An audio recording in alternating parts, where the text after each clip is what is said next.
This is an important point, Laura. If we applied this across the board, that would cost families £1,000 each, and it would also add to inflation and make us all poor in the long run. Is that true that it would cost everyone £1,000? We'll be reasonable about this, but we will be resolute in doing so because we need to protect the gains we've made so far. Is it true that it would cost every household £1,000 to give them that pay rise? Yes, it would.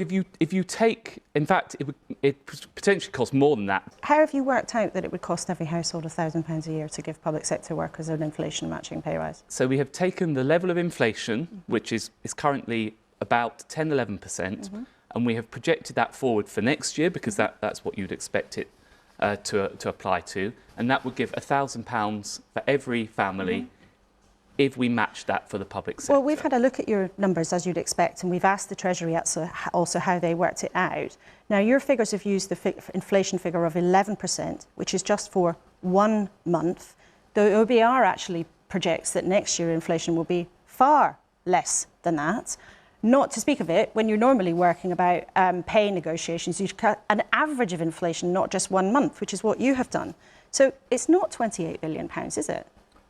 Well, you think it might be more than that. If that's the case, then why have the independent number crunchers, the Institute for Fiscal Studies, come up with a figure of £14 billion as being the cost of doing this? Well, you'd have to ask the IFS how they justify their numbers. Your inflation numbers that you're using are actually inaccurate and out of date. If you're talking about next year's pay settlement, nobody expects inflation. The OBR, who are independent, don't expect inflation to be anything like that next year.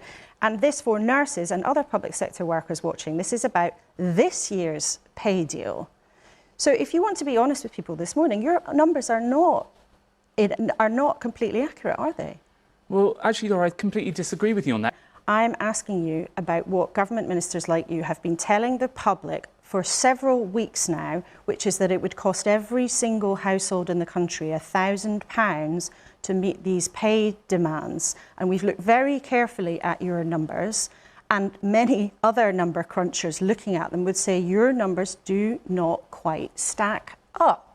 And if you're repeatedly telling the public something that is a bit misleading, how can people trust you to negotiate and to deal with the unions in good faith? Well, Laura, I categorically disagree with you in that assertion.